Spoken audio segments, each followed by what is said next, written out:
आदरणीय धर्म प्रेमी सज्जनों, सादर नमस्ते। मैं जेठालाल विश्वकर्मा आप सभी का हार्दिक अभिनंदन करता हूँ। महाभारत उद्योग पर्व अध्याय 31। पिछले प्रसंग में आपने सुना, राधानंदन कर्ण महारानी कुंती से कहने लगे, हे यशस्विनी, प्रत्येक अवस्था में तुम्हारे 5 पुत्र अवश्य ही शेष रहेंगे। यदि अर्जुन मारे गए तो कर्ण सहित, और यदि मैं मारा गया तो अर्जुन सहित तुम्हारे 5 पुत्र रहेंगे। अब आगे आज का प्रसंग है पांडव पक्ष के सेनापति का चुनाव और पांडव सेना का कुरुक्षेत्र में जमाव।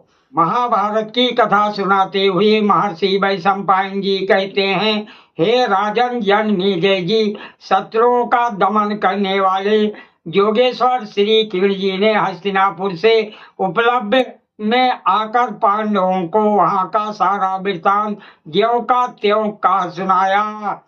श्री कृष्ण जी ने कहा, हे राजन, मैंने हस्तिनापुर जाकर कौरव सभा में धृतराष्ट्र पुत्र दुर्योधन से यथार्थ लाभदायक और हित की बात कही थी, परंतु वो दुर्बुद्धि उसे स्वीकार नहीं करता था। हे राजन, मैंने सब भाइयों में श्रेष्ठ बंधु जन उचित प्रेम बने रहने की इच्छा से पहले सामनीति का प्रयोग किया था, जिससे इस वंश में फूट ना हो तथा प्रजाजनों की निरंतर उन्नति होती रहे। जब उन्होंने साम नीति को ग्रहण नहीं किया, तब मैंने भेद नीति अर्थात फूट डालने का आश्रय लिया। मैंने पांडवों के देव मनुसूचित कार्यों का वर्णन किया, उनमें भेद उत्पन्न करने के पश्चात फिर साम सहित दान की बात उठाई, जिससे कुरुवंश की एकता बनी रहे तथा अभीष्ट कार्य की सिद्धि हो जाए। मैंने कहा, हे निर्श्रेष्ठ, सारा राज्य तुम्हारे पास ही रहे।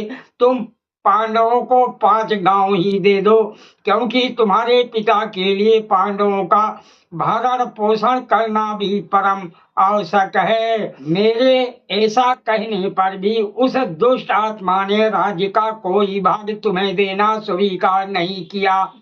अब तो मैं उन पापियों पर चौथे उपाय दंड के प्रयोग को ही आवश्यक समझता हूँ, अन्यथा उन्हें मार्ग पर लाना असंभव है। हे पांडुनंदन, वह कौरव बिना युद्ध किए तुम्हें राज्य नहीं देंगे। उन सबके विनाश का कारण जुट गया है तथा उनका मृत्यु काल भी आ पहुंचा है। महर्षि वैशंपायन जी कहते हैं, हे राजन जन्मेजय जी, श्री कृष्ण जी की बात सुनकर धर्म में ही मन लगाए रखने वाले धर्मराज युधिष्ठिर ने केशव के सामने ही अपने भाइयों से कहा। युधिष्ठिर ने कहा, कौरव सभा में जो कुछ हुआ है वो सब वृत्तांत तुम लोगों ने सुन लिया। फिर श्री कृष्ण जी ने भी जो बात कही है उसे भी अच्छी प्रकार समझ लिया होगा। अतः हे नरश्रेष्ठ वीरों, तुम लोग मेरी सेना का विभाग करो।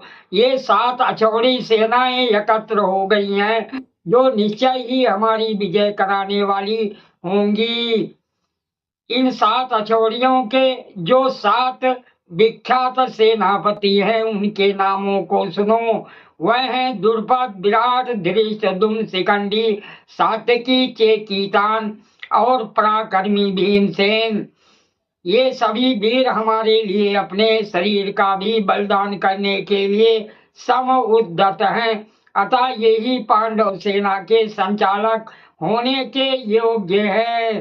ये सब के सब वेद वेत्या, सूरवीर, उत्तम व्रत का पालन करने वाले, मर्यादाशील, नीतिज्ञ तथा युद्ध कुशल है।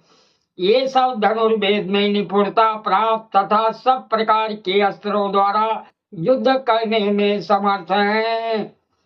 अब ये विचार करना चाहिए कि इन 7 का भी नेता कौन हो। नेता ऐसा होना चाहिए जो सभी सेना विभागों को भली भांति जानता हो और युद्ध में बाण रूपी ज्वालाओं से प्रदीप्त अग्नि के समान तेजस्वी भीष्म का आक्रमण सह सकता हो हे पुरुष सिंह कुरुनंदन सहदेव, पहले तुम अपना विचार प्रकट करो। हमारा प्रधान सेनापति होने योग्य कौन है?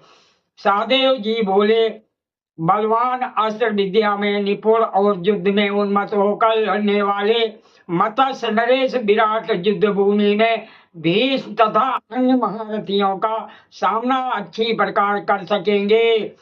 नकुल जी ने कहा, मेरे विचार से हमारे ससुर द्रुपद हमारी सेना के प्रमुख भाग का संचालन करें। वही युद्ध के लिए सम्मुख आए हुए द्रोणाचार्य और भीष्म पितामह का सामना कर सकते हैं। अर्जुन जी बोले, हे राजन, मैं धृष्टद्युम्न के सिवा ऐसे किसी पुरुष को नहीं देखता जो महान व्रतधारी भीष्म का वेग सह सके। मेरा तो यही निश्चित मत है। जो शीघ्रता पूर्वक हस्त संचालन करने वाला, विचित्र रीति से युद्ध करने में कुशल, अभेद कवच से संपन्न और यूथपति गजराज की भांति सुशोभित होने वाला है, मेरी सम्मति में वो श्रीमान धृष्टद्युम्न ही सेनापति होने के योग्य हैं। युधिष्ठिर जी बोले, दशा कुल तिलक श्री कृष्ण जी जिसका नाम बताएं वही हमारी सेना का प्रधान सेनापति हो। फिर वो अस्त्र विद्या में कुशल हो या कुशल, वृद्ध हो अथवा युवा, जैसा भी हो, हमें इसकी चिंता नहीं करनी चाहिए।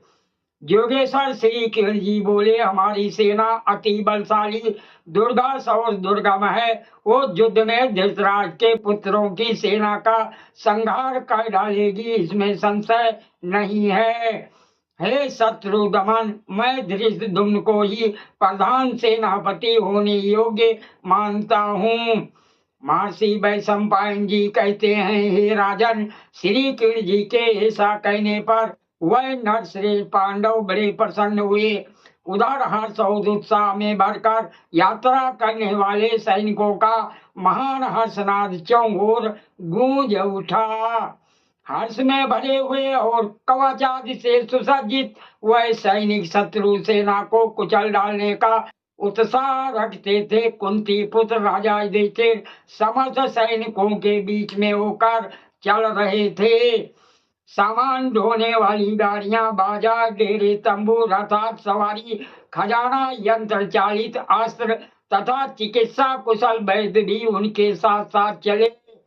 राजा युधिष्ठिर ने जो सेना सारहीन, कृशकाय अथवा दुर्बल थी, उस सबको एवं अन्य परिचारकों को उपलब्ध में एकत्र करके वहां से प्रस्थान किया।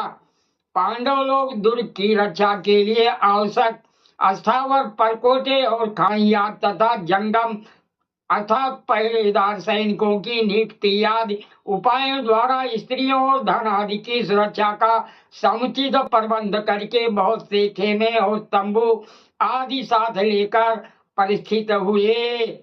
कुरुक्षेत्र में पहुंचकर सेना की व्यूह रचना करके प्रहार करने के लिए उद्यत हुए। पांडव सैनिक सारों के समान गर्जना करते हुए दिखाई देने लगे। महाभारत के अनुसार 18 अछौड़ी सेनाएं थीं, जिनमें से 11 कौरवों के पास और 7 पांडवों के पास थीं। एक अछौड़ी सेना में 21,870 रथ, 21,870 हाथी, 65,610 घोड़े और 1,09,350 पैदल सैनिक होते हैं। कुल मिलाकर एक अछौड़ी सेना में 2,18,700 सैनिक होते हैं। सादर प्रणाम। जय श्री कृष्ण।